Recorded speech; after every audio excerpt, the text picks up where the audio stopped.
When it comes to Marked Men, you can tell it's clearly made for a specific audience, and to capture that audience, it contains everything that could be interesting about the film.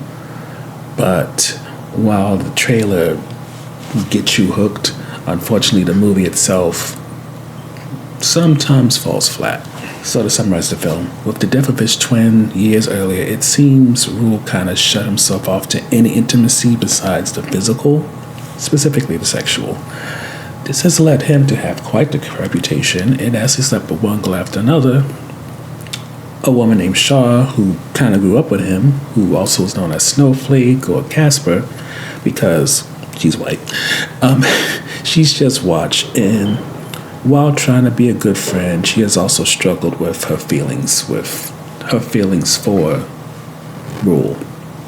Now, on her birthday, she decides to make a move, see what can happen, and explore if there could be something more there. But unfortunately for both, their past and the people close to them complicate that relationship, and eventually between Rule's struggle from being emotionally distant for so long to being hit with a beautiful but unfamiliar feeling in terms of the love that Shaw's trying to have for him, it makes it so the relationship can't be the ideal that both perhaps desire, and instead they're going to have to really try to make it work despite everything that's going on in Rule's mind that is kind of pushing him to blow it up. First off, let's start with the low point. There's no sexual tension here. When it comes to Marked Men, Rule, and Shaw, what you got are two attractive actors bumping and grinding and simulating on a soft core type way what sex looks like. This isn't something like 365 Days where it kind of catches you off guard about how explicit it is, nor is it like Gaspar Noé's Love or Warm as the Blue is Color in terms of creating a type of intimacy that make you feel like you're a voyeur. It's very much a tame thing to watch, to the point where it's often very much boring, especially since for the sex scenes that it does have, the nudity is very mild and nothing notable. But perhaps what's the main issue when it comes to Marked Men, Rule, and Shaw is that what you get in terms of characters and story feel very familiar. In some ways, it just mirrors that usual boy who has issues because of their past. Somebody died, and then you have this girl who's trying to love them through and past that, but it's a struggle. And even though it is a struggle, they somehow get together, they try to make things work. The guy's the one who usually blows it up, and then you are left to wonder, is she going to move on? Maybe try to work things out by giving it a break. And because it's so often done, even though it's new actors involved and slightly different backstories, it just feels underwhelming.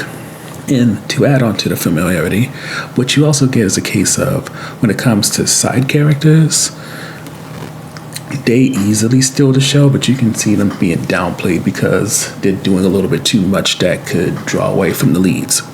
For example, the two people in Shaw's life, her mom Eleanor, who is a certified, unequivocal, and also unashamed gold digger, she brings so much interest to her person that you will not really give a damn about Shaw.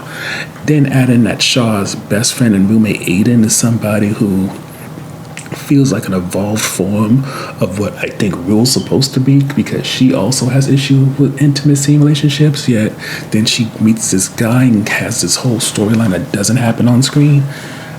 It can be frustrating that the most interesting people are not the focus of this film, and as much as they in some ways kind of compensate for the lackluster leads, again, this just a sense that you're wasting so much film, whether it's physical film or just digital time film, on people who are damn near generic because of how often we see the type of characters, that it makes having these people who don't get the spotlight or focus as much immensely annoying. But even with all that said, for us, we're kind of mixed when it comes to Marked Men. And granted, if this is like most films of this nature, we're probably going to see a good depending on how well it did in the box office and how good it does when it goes on the streaming, we're probably going to see a good 2 to 3 sequels when it comes to this. So maybe it can get better. But as of now, it feels so generic that it doesn't even feel like it's just laying a foundation that needs time. If anything, it looks like it's basically drawing pictures of what we're used to seeing, and it's all stick figures that need to be fleshed out because they're not even like basic like form. It's just